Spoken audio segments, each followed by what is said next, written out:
Hi everyone, and welcome to Crowdfunding 101. I'm Ryan Feit, and I'm here with Woody Neiss, and we are live from New York at General Assembly. General Assembly is the global campus for entrepreneurship and technology. I'm Ryan Feit, the CEO of Seed Invest, a revolutionary equity crowdfunding platform for startups and small businesses. And it's my pleasure to introduce you to today's speaker, Woody Neiss. Hey guys, thank you GA, and thanks Ryan for putting this together. Really excited to teach you guys about Crowdfunding 101. So I'd like to start out by just walking through the agenda for today. First, Woody is going to walk through what is crowdfunding and how did crowdfunding originate. Woody's then going to walk through what the Jobs Act was and why it was necessary for our economy. He'll then talk about the different types of crowdfunding and walk through why crowdfunding is such a game changer for startups and small businesses. And lastly, Woody will wrap up with when companies can begin to use investment crowdfunding. And then, most importantly, we will open it up to you, the audience, to ask questions. So I'd now like to introduce Woody.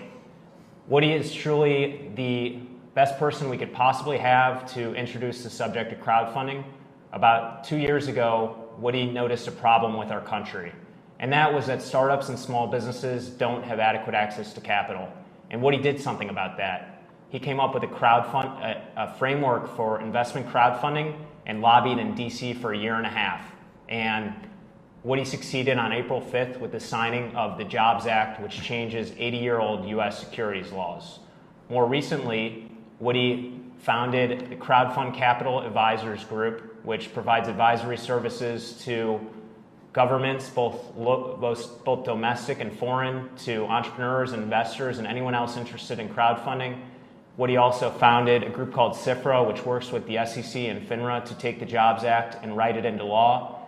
And Woody and Jason Best are currently writing a book called Crowdfunding for Dummies, which is going to be coming out soon. And last, but definitely not least, Woody co-founded a group called the Crowdfunding Professional Association, which he'll tell you about in a minute. So with no further ado, it's my pleasure to introduce Woody. Thanks Ryan, I appreciate it. Thanks everyone for taking the time to come join us today, and thank you General Assembly for hosting the event. Before I tell you about Crowdfunding Professional Association, I just want to let you know that Jason Best and Zach Cassidy-Dorian and I were the three entrepreneurs. It wasn't just me that got this through the White House. So we're excited that the crowdfunding is legal now. We're excited that it's about to become a very robust industry, and we're excited for you to become a part of it. You can do that actually by going to Crowdfunding Professionals. Crowdfunding Professionals is the largest trade association for anyone that's trying to get information on the crowdfunding industry. So if you're an entrepreneur or an investor or maybe one of these intermediaries that wants to get involved in it, well, this is your chance to get information. So crowdfundingprofessional.org is a great place for you to go and learn about what's going on. There's an active blog there where you can get more information. You can sign up as a member, and you can even volunteer. And you know what? We need as many volunteers as we can get. So come on in and join that organization. It's an open organization for everyone, and we're open to having you a member of it. So the first thing I'm going to talk about is what is crowdfunding and where did this whole thing come from? Crowdfunding is where a large group of people take a small dollar amount and they help fund someone with an idea. Before, it used to be funding someone in a donation base, someone in an art-related project. But what we've done in 2013 and what you're going to see are entrepreneurs that have great ideas that want to go to the crowd and get capital to help fund their ideas. This before was illegal, and this is what we legalized with the passage of the Jobs Act, and this is what we're going to explain to you in Crowdfunding 101 today. So, you might think crowdfunding is something new. In reality, it isn't. Last year alone, over 1.2 million projects were crowdfunded. Yeah, that's right. 1.2 million projects around the world were funded to the tune of $500 million. That's some pretty impressive dollars, all donation-based. Well, at least in the United States, I should say. Over in Europe, there's certain places where they're actually doing some equity-based crowdfunding already. That's 2011. What we're going to see in 2013 is something much bigger. So, you know, a lot of what we hear about are the sexy things related to crowdfunding, and why not? You know, it's nice to see a lot of people raising a lot of money for some good ideas. Here's some examples of some of the most successful crowdfunding campaigns that are out there. all we really want to point out to you on this slide is it's not just the dollars that people are putting into these campaigns, it's the amount of backers that are getting behind them. Now, not every idea is going to be a great idea, but there's going to be a lot of really good ideas out there that the crowd's like, hey, I actually want to be a part of that. And they want to be a part of it because they want to be a part of something bigger than themselves. They want to give to something. They just want to be part of a group of people that's getting behind a project. Those are the principles that have existed through crowdfunding this entire time, and they go way back in history. Which brings us to, what are the origins of crowdfunding? Well, you might think crowdfunding, well, the term itself is a pretty new term, but in fact, it's not. Crowdfunding actually has its roots back to about 3000 BC. So if you go to Mesopotamia times, you can probably learn a little bit about how things were funded back then. And they were funded by a group of people coming together and pooling their money to help people with ideas launch businesses. So most recently, though, we can trace roots of crowdfunding back to what was happening before the Great Depression in Chicago with savings and buildings associations, where communities were coming together and helping funding people that needed to launch businesses or purchase homes. But here's some really interesting things about crowdfunding that go back to our most recent history. The Statue of Liberty. How many of you knew that the Statue of Liberty was actually crowdfunded? It wasn't the United States government. It wasn't the French government that funded the Statue of Liberty. It was the people in those respective countries. France took on the statue itself, and the United States took on crowdfunding the pedestal. We couldn't get the money itself, so Joseph Pulitzer, who owns the New York Tribune at the time, decided to put a message out there that whoever gave a little money to help fund the pedestal of the Statue of Liberty could get a little miniature statue, and who wouldn't want one of those at that time, to help show the crowd. It was a little perk back then that they helped fund the Statue of Liberty. Just a little tidbit about where this all comes from. So until then, and then until the 1930s, we saw the emergence of the stock market. And what was going on is stocks were regulated at a state level. It actually wasn't taking place at a federal level.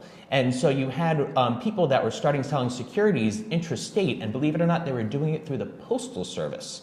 And people were believing at the time that, hey, these securities, this has got to be a great investment for me. When in fact, it was a lot of smoke and mirrors. So what led up to the Great Depression is a lot of people buying worthless stocks. And when the Great Depression hit and the walls came tumbling down, people were left without a lot of money and a lot of worthless stocks. So in the 1930s, Congress held hearings to figure out what went wrong and what can we do to prevent this from happening again. And that's where the Securities and Exchange Commission came into being. So the SEC has got a dual mandate. The first one is to provide investor protection and confidence in the marketplace. And the second one is to make sure that capital is flowing. So they play a very critical, important role even today in the confidence of our markets, because they're there to make sure there's transparency in the marketplace. We in crowdfunding want the exact same thing that the SEC does. We're working very closely with the SEC and FINRA right now to make sure that crowdfunding provides the disclosures and all the transparency that we need so that we can have a very efficient and transparent marketplace where we've got confidence of the investors. So from the 1930s until the 1990s, people were really restricted on how they could go about raising capital. But all of a sudden, the internet came about into the 1990s. And so we saw the advances in people applying the internet and technology to raising capital. And some of these advances started out with microfinance. If you've heard of Kiva, you understand this is how we can help entrepreneurs in developing countries launch businesses by pooling small amounts of loans to help fund them. You've got companies like Lending Club that came into being as well. So people were already thinking, how can we leverage the power of the internet to help people with ideas or people that needed loans, wherever they were in the world, to get started. The only problem was we couldn't really do a lot of this in the United States because the security laws prevented us from doing so. And that's where we came in, and that's what we're going to talk about. So in 2009, and like every good idea, you've got a lot of people that are probably thinking about it separately other than yourselves. And this is actually very true for how equity and debt-based crowdfunding came to being. So in 2009, a group of guys owned an advertising agency, and they saw an opportunity to buy Pabst Blue Ribbon by putting a website up called buyabeer.com. And on that, they said, hey, let's let the crowd buy Pabst Blue Ribbon. And then the crowd will own it. And you know what they'll do? By having ownership in it, not only do they love the beer because they're a big marketing engine for it, but since they've got a vested interest in it, we're bound to turn this company around because everyone's going to be buying this beer and everyone's going to be telling their friends to buy the beer. It was very logical. The problem is, you can't actually throw up a website to say, hey, average American, come buy a share of Pabst Blue Ribbon. It's illegal. It breaks the security laws that were written back in 1930. So even though the technology was updated, the fact of the matter is you could not use the technology itself or the internet to help raise capital because we were still living with the laws that were written back in 1930s. That's where Jason, Zach, and I came into being. It wasn't just me. There's two other great guys behind this initiative. Jason Best and Zach Cassidy-Dorian and I are all entrepreneurs. Prior to the collapse of the financial markets in 2007, we each had businesses and were able to raise capital for those businesses. In my company, FlavorX, we were a 3-time Inc. 500 company, and we took an idea to help kids get better by flavoring their medicine. We raised millions of dollars of capital for it. We hired hundreds of people, if you look at the broader spectrum of people that we hired, both externally from the company itself, and we were able to have an exit from that because we had capital flowing in the markets. Jason Best has also had experience as an entrepreneur raising capital. Actually, collectively, the two of us have raised over $87 million of capital in the markets when it was flowing freely. That all changed in 2007 with the collapse of the financial markets, which is what led us here today. We realized, we're giving away money on these crowdfunding platforms, which is great to help people with really good ideas. I mean, that's why we're here. Let's use our resources to help other people. But what we realized is that's not really creating the jobs that we can create. And with our prior companies, by having access to capital, we could go out and take our ideas, launch businesses, and hire employees. And so we were thinking, why doesn't Washington get this? I mean, if we're the job creators, and if you ask anyone in Washington, the SBA or the Kaufman Institute, they'll tell you the net new jobs in the United States of America come from entrepreneurs themselves, startups and small businesses. So we were just thinking to ourselves, gosh, if we can't get the capital we need to help launch businesses to create jobs, how are we supposed to get ourselves out of this recession? So that's what sat us down to say, someone needs to merge the principles of crowdfunding with seed financing. And if you put them together in a framework, we can probably solve the problems of what was taking place back, the restrictions that we had in the security markets, and allow technology to get capital flowing to entrepreneurs to create jobs. So that's what we did. We came up with a 10-point framework called the Startup Exemption. And if any of you want to learn about what we did and how crazy we were to go to Washington, D.C. when everybody told us that none of this would happen, go check out startupexemption.com. It's a blog. We're going to keep it up there for posterity purposes. It traces our entire origin of coming up with this framework and the 10 points of the framework and how we went to Washington with it, just as entrepreneurs. We didn't show up in Washington, D.C. as lobbyists. We didn't show up as anything other than ourselves. Hey, DC, we are the job creators. We created businesses, and here's the problem. We can't do it because of the collapse of the financial markets. No money's flowing to us. We know this because we went out and tried to get capital for our businesses, ideas that we had post the collapse of the financial markets, and it wasn't there. Just so you know, the way entrepreneurs traditionally fund businesses, well, you got your credit cards. But what happened with the financial markets after that is the limits were dropped, but the interest rates were jacked up. You've got your bank loans, really your home equity line of credit. Well, I live in Miami, okay? So in Miami, home equity was pretty much wiped out. So we didn't have access to home equity to help fund our businesses anymore. Then you've got your private money. Well, as many of you know, if you've ever gone out for venture, angel, or VC money, only about 2.5% of all deals get funded. So 97.5% of the other deals get tossed out. It doesn't mean that they're a bad idea, it just doesn't hit the sweet spot of these VCs. So with the lack of capital in the marketplace, we went to Washington with our framework, and Washington, believe it or not, listened. I mean, it was brilliant. This is an example of Washington, D.C. working on behalf of the American people to make something happen for us. And I think there's a lot of negativity around Washington. Jason, Zach, and I will tell you that we had a great experience working with Democrats and Republicans on both sides of the aisle because this was not a partisan issue. This was something that everyone can agree on. Everyone can agree on jobs because jobs are good for our economy. And that's what Representative McHenry listened to as well. We had our first hearing in May of 2011. That led to the White House reaching out to us, and President Obama actually quoted us in the Jobs Act speech that he gave in the late August of 2011. That really got the House and Representative Patrick McHenry, who is amazing in his determination and conviction behind helping entrepreneurs and startups get access to capital, to look at our framework and sit down with us and help craft the legislation based on our framework. So we were really excited to sit down and put words to legislation to help get this through. We were told that this would take 5 to 10 years to get done, a lot of money, and a lot of connections. Again, Jason, Zach, and I are entrepreneurs. We're not lobbyists with deep pockets or deep connections, and we were able to bring this to Washington, D.C. and get it done.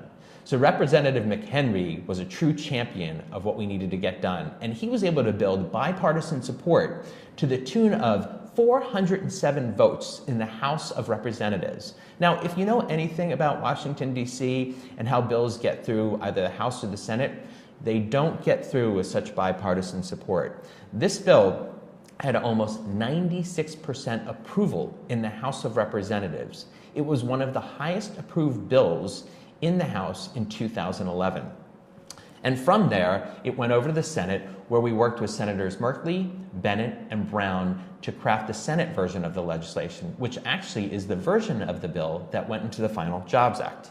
And so on April 5th, 2012, Jason, Zach, and I were psyched to be sitting at the White House as President Obama signed our crowdfunding bill into legislation.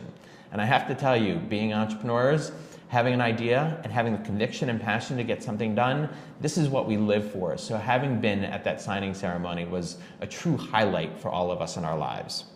So what is the Jobs Act and why is it necessary? Well, this is very easy for anyone to understand. And we were talking about this before.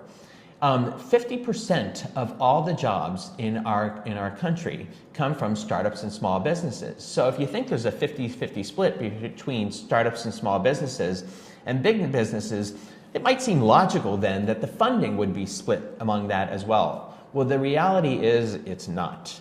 Most of the financing for startups and small businesses comes from 1% of the capital that's out there.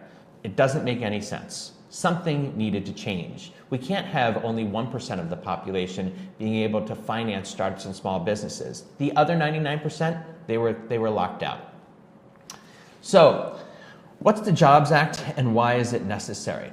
Well, the Jobs Act, under the current system, allows anyone to go out and with an idea and go to the crowd through an SEC registered website, a funding portal, we call them, and go to their social network and raise money for an idea that they have.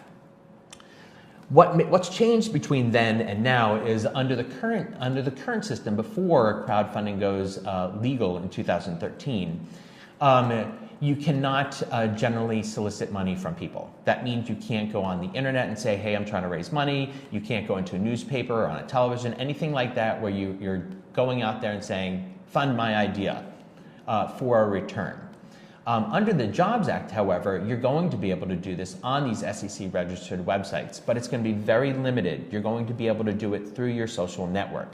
That's the critical component. The SEC, FINRA, none of us actually want people going out there and going to people that they don't actually have a relationship with and saying, help fund my idea. Because the whole point about crowdfund investing is investing in people that you know, love, and trust. It's investing from the heart. This is Web 3.0, where social media meets community financing. And that's what we were trying to get done with this legislation.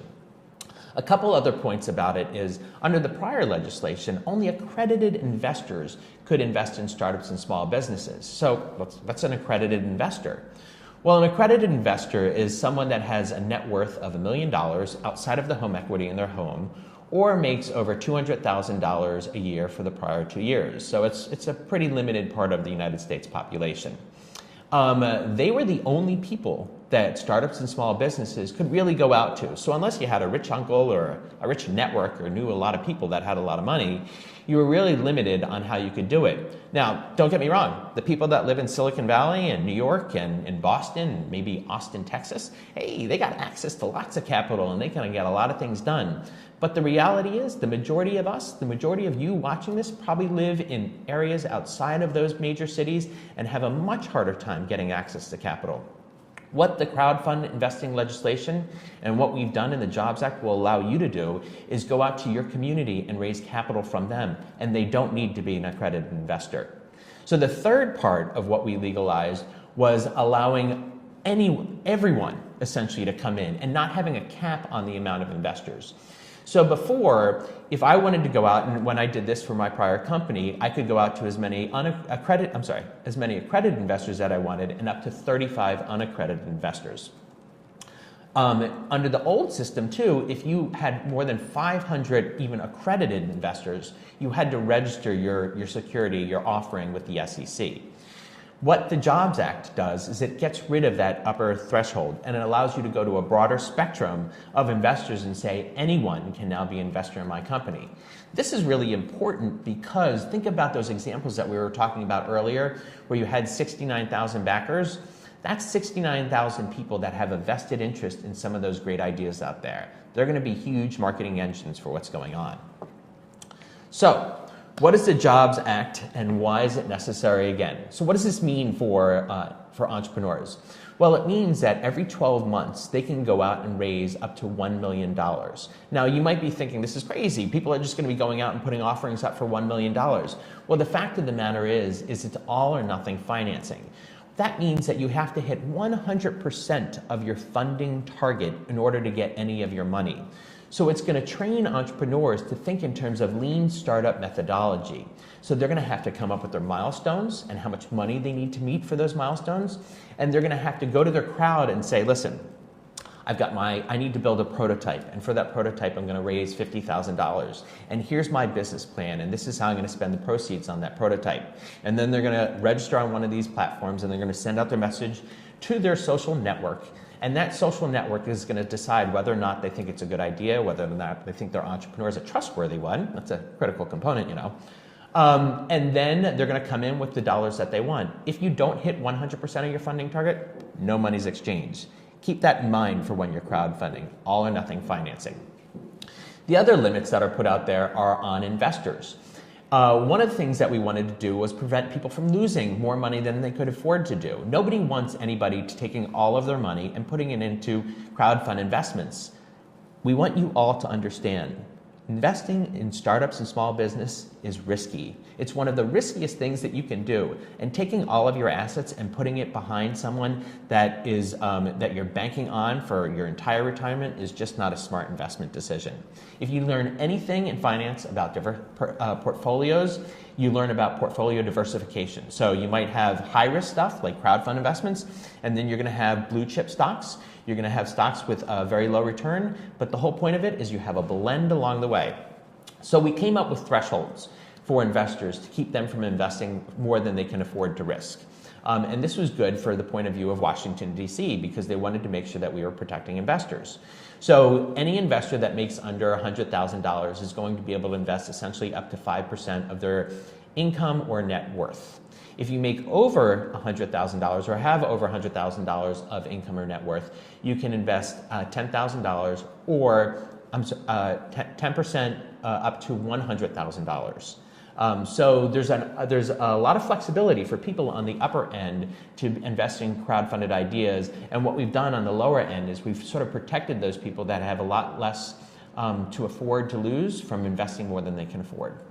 So, like I said, all of this is going to happen on an intermediary that is registered with the SEC. Some intermediaries are just going to be funding platforms where you have an idea that's pitched and they play no role in vetting the idea. Other ones are going to be much more robust, so you should really check out your platform and see what kind of services that they offer.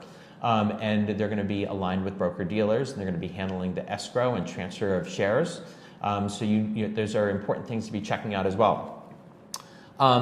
The great thing about this is you don't have to register these offerings.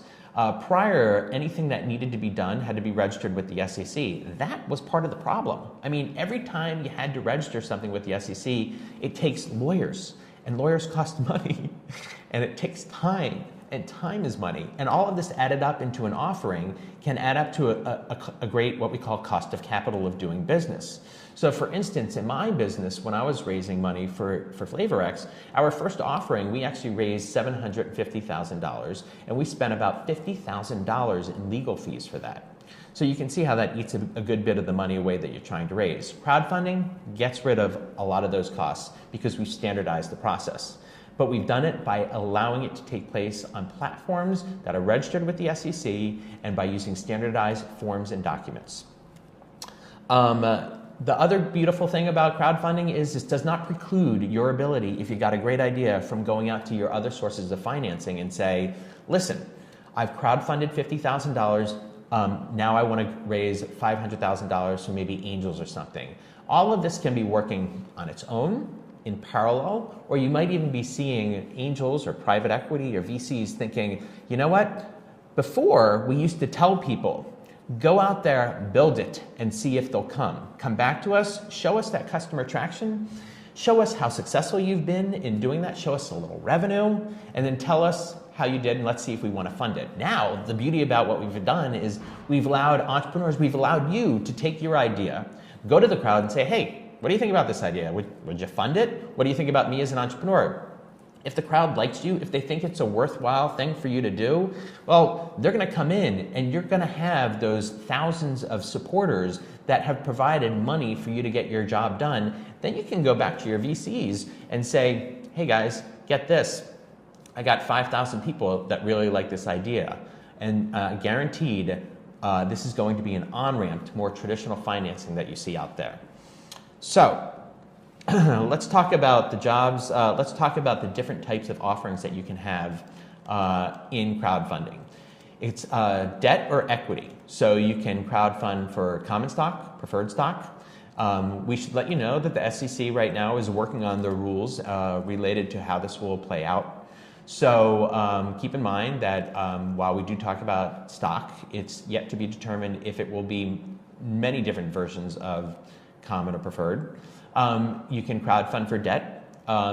There's going to be robust disclosure requirements. So there's one thing that we want you guys to understand. If you think this is easy money, if you think this is free money, if you think you're going to put up something and someone's just going to give you $10,000, I am sorry, but you are mistaken. You are going to have to do a full-time job of figuring out what it is that what problem you solve, and you're going to have to put that into a business plan, you're going to have to put it into disclosure documents, you're going to have to make a kick-ass video that talks about your idea and you and sell it to these people, and you're going to have to be a social media maven. And all of this is disclosure because people are going to be asking you questions and they're going to be wanting to figure out from you, do you have the right answers that I'm looking for? So disclosure is a really critical component to what's going on in these offerings. If you got a checkered past, don't plan on crowdfunding. I'll tell you that much. The very first thing that you're going to have to do if you're crowdfunding is turn over all that personal identifying information that you just might not want to share. So your date of birth, your address, your social security number, your first child almost, anything and everything like that, the SEC, as a matter of fact, we want to know about you as well. Because if you plan on doing anything wrong, we want to be able to be the first ones to show up at your door and haul you off. So don't have a checkered past, don't plan on having a checkered past and getting into this, and don't plan on using this to take advantage of anyone because you will get caught. The last thing that I want to talk about is that all or nothing threshold again. It's a really critical component to crowdfunding. If you don't hit 100% of your funding target, you're just not going to get any money. So if you are thinking about doing a crowdfund offering, really think about the minimum amount of money that you need to hit a milestone. I can't stress this enough. Don't go out for more money than you need. Socialize, even go out to your crowd and socialize with them. Say, listen, you know what? I got an idea for an organic farm, okay? And I think our community could really benefit from this. And I know we got these restaurants here, so maybe I can sell our fruits and vegetables to the local community restaurants. And socialize the idea with your friends and family and see how much they'd be willing to back you with. But if you try and go out for more than they're willing to back you with, chances are you'll probably fail. If you fail, your idea, unfortunately, I'm sorry, it's going to go nowhere. So there's a lot about this that's still in the works. We're waiting to see how the SEC is going to play out the next 270 days. It should be exciting. We are working very closely with the SEC and FINRA through both crowdfunding professionals and really the crowdfund intermediary regulatory advocates, which is the association that's working on the legal side of the frameworks. So what are the different types of crowdfunding? Well, we talked about donation-based crowdfunding. This actually has its roots way back even before crowdfunding took place. You can think about an American Cancer Society walk as donation-based crowdfunding. It's going out to the masses and say, help us stop cancer, and raising money for that. What's happening online are websites like First Giving and Crowdwise, where people are just donating money to help fund people with ideas or fund causes or a plethora of things. But it's the community saying, I want to be part of a solution to something, and I'm willing to give my dollars to that. And that's the donation base that we've been seeing to date. Reason? Because you can do whatever you want with your money. There's no regulations on giving your money away. There's only regulations when it comes to tying a return on investment to the money that you're giving away. So that's why donation-based crowdfunding is growing, and it's been a great source of financing for many people with ideas, because there wasn't any regulation or red tape that had to go along with it. The next one we have is rewards-based financing. So this is the perks-based financing that you see that's really popular on Kickstarter. People pitch their ideas up there and they say, listen, I want to make a movie, and for that movie, if you put $5 in, we'll give you a credit at the end. If you put $50 in, we'll write you a personal thank you note. If you put $1,000 in, we'll put you down as an executive producer. I mean, there's any way, shape, and form that you could do anything on these websites. And it's a great way for you to incent people now to be a part of your project, because people want the acknowledgement, like, hey, this is awesome. I've helped fund an idea. I've gotten credit for the idea. And look, I'm getting a little perk for what I've done. But again, there's no financial return to what's happening. Kickstarter is a great place for people to go and pitch their ideas, for you to get perks, or for you to pre-order products. I mean, the Pebble watch example is a perfect example of not only an idea that the crowd got behind, but think about it. It was Canadian entrepreneurs that came to the United States that couldn't get venture capital financing, that went to the crowd, got 10,000 people to say, I'm in, I'll pre-order that product, and bam, they've got a company now that's based about selling this watch. Guess who's knocking on the doors now? Yeah, VCs, right? So, moving along, we've got our debt-based crowdfunding. And debt-based crowdfunding is like companies like Lending Club, Prosper, SomaLend. There's a few out there. And you can go out there, and if maybe you don't have an exit strategy for your business, that's going to be an IPO. Most companies don't, by the way. It's another thing to keep in mind is what kind of security am I going to be offering? If you don't have an exit strategy, debt financing is actually a pretty good way for you to raise the capital that you need. The critical thing to keep in mind if you're going to do a debt offering is that you have to have revenue to be able to pay off that debt. Sort of like credit card financing, if you take out credit card, if you use your credit cards, you better have an income to pay off that credit card. It's a very critical component to debt financing. So don't think just because you're crowdfunding debt doesn't mean that you have to pay it off, because you really do. And finally, in 2013, you're going to be able to do equity-based crowdfunding. So Seed Invest, check it out. You should really be thinking right now and going to their website and finding out, what do I need to be doing today to figure out how I can be offering my friends, family, and community equity in my business come 2013. It's not legal right now. The SEC has not finished its rulemaking process. Everything related to how this is going to play out is not finished. While President Obama signed the bill into law, they have 270 days that should end around the end of the year before this goes into effect. So pay attention, go to websites like Seed Invest, where you can learn more about how you can offer securities in your business to raise capital from your community. So why is this a game changer for startups and small businesses? So right now I'm going to talk about the more funding for startups and small business means much more capital out there, how you can existing customers can become investors, how you can generate a following from your customers, really critical component, how you can spend a lot less time fundraising, and how crowdfunding is a great way for you to test ideas, products, and receive feedback. So the first thing, there's much more funding out there because we've got access to capital from a greater group of people that have financing. You know, Fred Wilson said that Americans have $30 trillion in total savings. And if they just take 1% of those savings and they put it in crowdfund investments, that's $300 billion a year. Now, here's an interesting thing that you should know. VCs last year, they deployed $30 billion to about 3,500 startups. Can you imagine what we could do with a 10x on that as a society if we decide to get behind the ideas that we think are the winning ones? I don't know about you, but I think it's a recipe for success. So let's not go crazy. This is not going to be a $300 billion marketplace off the get-go.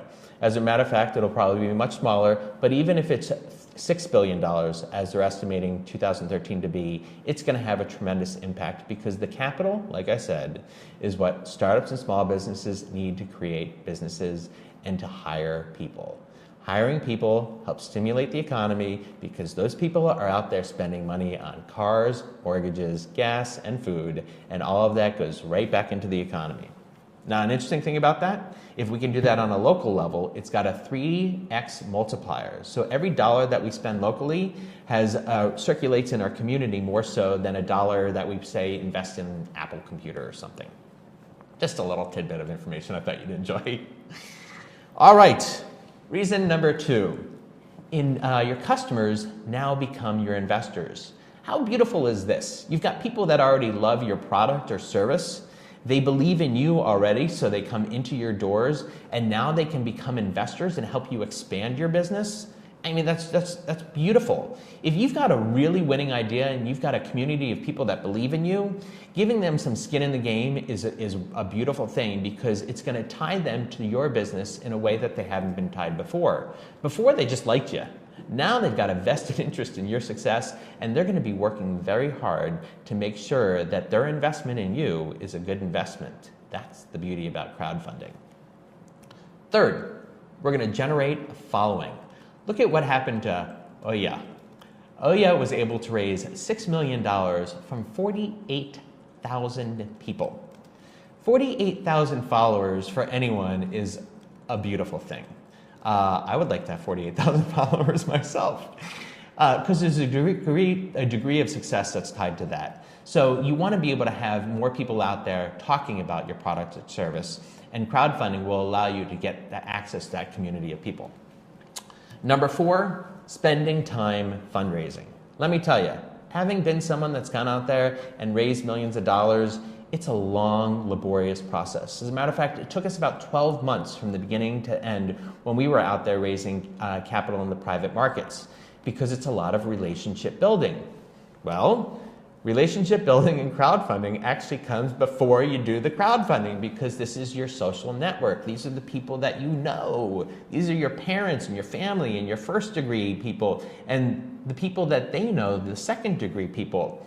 That's all been developed. So the time lapse is shrunk now because what you're doing is you're going to the people that you already have the relationship with saying, we know each other. You trust me? What do you think about this idea? If you like it, let's fund it. So we're going to reduce the amount of time it takes for you to go out and raise capital. Now keep in mind, you don't have an endless amount of time to do this. Probably the terms and conditions of each individual website will dictate how much time you do have, but you're going to have to raise your capital within a certain window of time. So, next one, market research.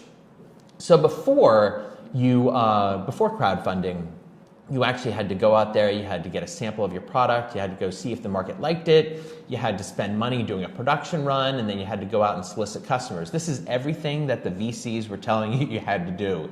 You had to spend a lot of upfront money along the way to see if your idea was really worthwhile. And then if it wasn't, well, then you were out a lot of money because your idea wasn't worthwhile. We've now flipped it around so that the community is going to come in, and before anything's built, they're going to tell you whether it's a good idea. They're going to give you the market research that you need for that to see if there's a market demand for your product.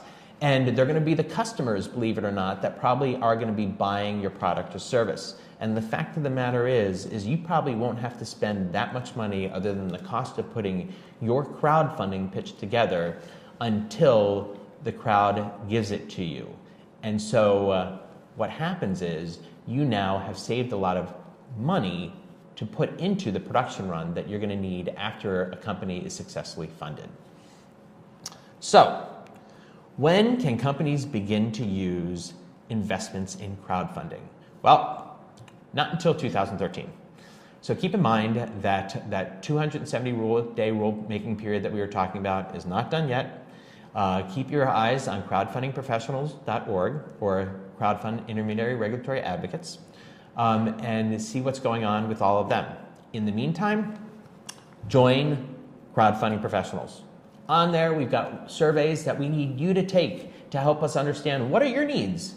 What are you as an entrepreneur looking for? What do you need to learn more about crowdfunding? How much money do you need to raise? If you're an investor, this is an organization for you too, and that survey will allow us to understand what your needs as an investor are. So keep that in mind. And also, we're going to have many more of these webinars because there's a lot to learn out there. There's people have a lot of questions. This is a brand new asset class. This is something people didn't realize that they could invest in before. So we're here to provide those answers for you and to make sure that you go into crowdfunding with your eyes wide open, whether you be an entrepreneur or an investor. And we want to make sure that it's a smart decision that you've made and you do it right. So stay tuned for a lot of those crowdfunding webinars that are going to be coming up. And with that, let's open it up to questions. Thanks, Woody. So that was fantastic. I know I learned a lot, and I hope everybody on the other side learned a lot as well. And we have a lot of questions, so we will start from the top. The first question that we have, Woody, is what are some of the next steps in building out this ecosystem for crowdfunding? Obviously, this is a big change in securities laws and a big change in the way companies get funded. So how do we build out this infrastructure as we approach the beginning of next year? Yeah, that's a very good question. So there's components to everything that's going on. You've got your entrepreneurs with your ideas. You've got the funding platforms where it's going to take place. You've got the back end where all of the escrow and the transfer of shares is going to happen. These securities, believe it or not, have a 1-year holding period after which they can be listed on a secondary market like Gate Technologies, where they can be transferred. So a lot of what's happening right now is the industries coming together to set up the rules and the way in which this is going to flow through.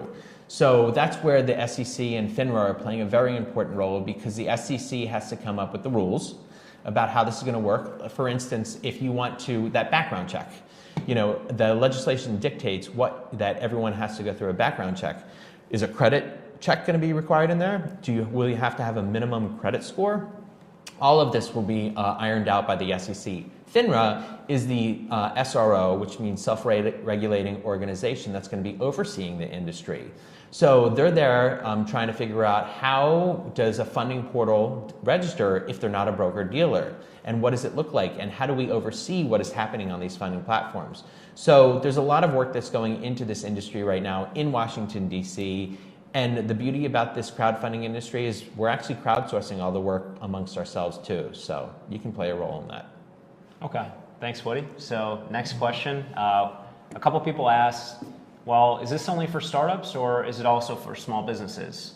And if so, are there any differences between crowdfunding for startups and small businesses? What types of companies is crowdfunding appropriate for? It's appropriate for anyone. The funding void, $0 to $250,000. That's the problem, that's the gap that crowdfunding addresses. So if you're a startup and you want to go out and raise capital, yeah, this is a great way for you to test your product, your idea, and see if the crowd likes it and get some initial money for that. But if you're a small business, they're the ones that are really suffering in the United States today. They're the ones that don't have the access to capital that we have in major cities. So they're the ones that are really going to benefit. And trust me, if you've got a company that's out there that's already generating revenue, but you can't get the extra capital that you need to grow or fund some working capital and all that, crowdfunding is a great way for you to get that capital. So it doesn't matter where you are on the funding spectrum. What it matters is that you need less than $1 million and you hit that all or nothing financing. Thanks, Woody. Yeah, I'd like to add also, if you're a small business, crowdfunding is possibly great for you. Take the example of a restaurant that already has lots of customers. So that restaurant can actually put a sign up on the wall and invite all of their customers for the first time to contribute to their fundraise. And guess what? As Woody mentioned earlier, if you raise money from your customers, they're probably going to be the most frequent diners at your restaurant, and they're going to tell everyone they know about it. So not just for startups, it's way bigger than that. If you're a small business, you should be paying attention as well. Yeah, so if you got some good pizza, you're going to have some good followers for that pizza. So another question that came up was, is crowdfunding for loans as well? Is it for debt? We covered that a little bit. So I guess simple yes, this is for debt. It's not just for equity. The kind of follow-up question to that was, well, what types of companies would want to use equity crowdfunding versus debt? Okay, that's a great question. Small businesses, Main Street businesses, if you're like a dry cleaner, for instance, and you want to open a location in another city, debt financing might be the way to go, because what's your IPO strategy for a dry cleaner? There probably isn't. It's going to be very industry specific. You're going to have to think, what is the exit strategy for my investors? And if you have that in mind and that's how you approach it, you're going to be able to figure out what's right for you. So debt's going to be for those businesses that really have no exit strategy. It's going to be for those businesses that might not be able to be sold to another business. If you're going to sell, an equity strategy might be a good one if you've got a time frame and you can prove to your investors that there's buyers out there for it. But it's really for the people that are looking for probably smaller amounts of financing, and are more Main Street businesses that want to just own everything outright on their own. Okay. So next question is, what role does Ryan see Seed Invest playing in the post-investment process? So I guess this one's aimed towards me, although I'm sure Woody has some ideas as well. At Seed Invest, we essentially envision a deal closing, and once it closes, Seed Invest built out basically a back-end piece that allows investors and a company to join a room, virtual room, of course, where a company can basically post financial updates to the company. They can post to investors, and they can post video updates to keep investors updated on what's happening. They can interact with their investors, and they can allow investors to vote on important decisions that the company has to make. I don't know if you have any follow-up, but those are some of the things that we're envisioning. The follow-up I have to that is that's exactly what we're supposed to be doing. If you recall what happened in the 1930s, it was the lack of disclosure, and what Ryan and Seed Invest is doing is providing a mechanism for entrepreneurs to be fully disclosed and transparent with their investors. That is the beauty about what's happening, and what we're going to see in 2013 going forward. So I think it's brilliant. Okay. Thanks, Woody. The next question is, and this probably we both can handle, but it's, what features are portals building that will create investor trust and that will facilitate a healthy funding environment? I'll kick off. So my answer would be portals such as Seed Invest are really leveraging social media and the internet for the first time to empower crowdfunding, empower investing online. And so we're building out tools so that if you're a company and you're fundraising, you'll be able to kind of blast that message out to your friends, your family, your customers on Facebook, on Twitter, on LinkedIn, be able to tell them that you're funding. And if you're an investor that is checking out a company, you'll be able to see, well, hey, 25% of the funding for this company was provided by friends and family, which is an important investor protection. We're also building in discussion boards and features that really harnesses the true power of the wisdom of crowds. And so one of the most powerful things about crowdfunding is that instead of having one investment firm looking at a company, you have thousands of people with different backgrounds, lawyers, accountants, industry experts that are basically discussing live with the company certain diligence questions. So to us, those are the types of powerful features that we are building out. Yeah, the only thing I would add to that is just on top of what Ryan was saying is social media is the disruption that is taking place that allows us to do all of this. That like button, the comment buttons, all of that is going to allow anyone with an opinion to chime in on how they feel about an entrepreneur, the idea, and then the crowd to actually rate that answer, that comment, from not only the entrepreneur, but from the people that are sharing their opinions. So we're going to see data analytics that are going to be able to gauge how transparent entrepreneurs are. So it's the technology that is the most amazing part of this, and social media itself. Thanks. So the next question is one that I know you and I have both gotten a number of times, and that's, what about when VCs decide they might want to fund a company later? Is that a possibility? Are there potential issues with that, or is it a possibility for a VC to invest in a crowdfunded deal later? Yeah, I mean, listen, we talk about this all the time. VCs play an incredibly important role in the funding of companies. They're there to look for companies that need stronger hands and deeper pockets than other people can provide. And crowdfunding does not replace the role of a VC. It actually is meant to provide them with much more confidence in backing an idea that the crowd has already determined it's a good one. So a lot of times we hear, well, what about 69,000 people investing in, an idea? How does a VC deal with that? Well, there's many ways to deal with it. In reality, VCs, they're really smart people. An opportunity to get it behind something that's got 69,000 followers is a math problem for them. They can figure this stuff out. We've got confidence with them. And there's many different opportunities for them to come in and say to the early investors too. We even did it at our company when we did subsequent rounds of financing.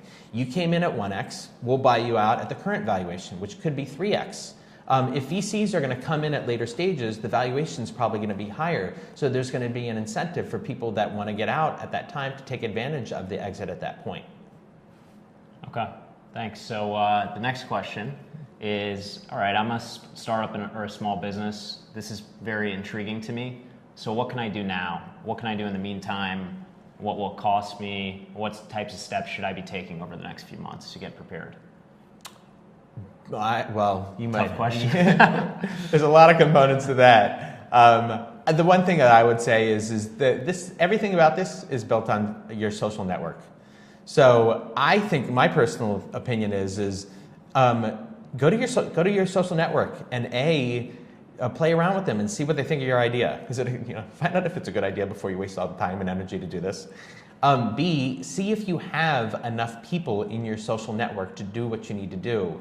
I think everyone needs to understand you're going to have to raise 30% of your financing from your first degree network before you get $1 of financing outside of that. So if you decide you need $100,000, I'd go to my social network and be like, hey guys, collectively, you think we can get $30,000 for me to start getting money from outside of my first degree network? So go to that social network, really think about your idea. Consider, getting a business plan put together. You're going to have to. This is all about disclosures. The more you disclose, the more time you put into this up front, the more successful you'll be at the back end.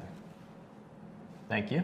I'm glad I didn't have to handle that question. I'd also like to point out that if you check out, again, crowdfundingprofessionalassociation.org, there are a number of crowdfunding events coming up over the next few months that I would recommend attending, and just continue to stay tuned, because we'll have a lot of updates and additional video casts going forward. That's right. Another question was, are crowdfunding platforms such as Seed Invest going to crowdfund themselves? I think that's a great question. I don't have the answer for you yet, but I would recommend signing up for Seed Invest or any other platform that you're interested in, and we will keep you posted on that. I think we're starting to run out of time, but I will give us kind of one more question, and then probably we'll wrap it up for now. Okay. So the last question is, so crowdfunding for equity, is that going to be disruptive or additive to crowdfunding that's going on today? So donation crowdfunding and basically donation organizations, are there going to be pushback for nonprofits, or is this incremental to the existing ecosystem of crowdfunding? Yeah, I think that's a great question. Social impact and what we do socially as individuals will play an important role going forward. I think what crowdfunding will do in the equity and debt-based crowdfunding and the Jobs Act itself will increase exposure to the importance of getting capital flowing to people with ideas. It doesn't have to be a nonprofit. It doesn't have to be a for-profit. It just has to be an idea that you believe in. And I think that what we're going to do is, I think it is going to be disruptive, because it's going to allow 98% of the people that couldn't get involved before to be able to back people that they never had an opportunity to. And it'll allow people to have a vested interest in something where they didn't before. I can't imagine that it won't be disruptive, because it's going to get capital flowing to job creators. And I hope in my heart that the work that Jason, Zach, and I did creates those jobs that we think it's going to create, because we come from the experience of being the entrepreneurs that have created lots of jobs. So if it is disruptive, I think it's going to be disruptive in a way that's going to benefit not only us, not only all of you as entrepreneurs, but our nation. And quite frankly, if we can do it here in the United States, we can do this globally, and that will have a much larger impact for us as a global society than anything else. Great. So at this point, I would like to thank General Assembly for hosting us today. They did a phenomenal job, and we hope everyone got a lot of this webcast. I'd obviously like to thank Woody again for giving an incredible presentation and for educating all of us, including myself. And this will be hopefully the first of many webcasts that we'll be doing, so stay tuned. Thank you. Yeah, thanks everyone for coming and sitting and listening to us talk, and thanks to General Assembly, and thanks to Ryan. He did an amazing job putting this all together too, so big kudos to him. And stay tuned. I can't wait to answer a lot of your questions, and come to Crowdfunding Professionals.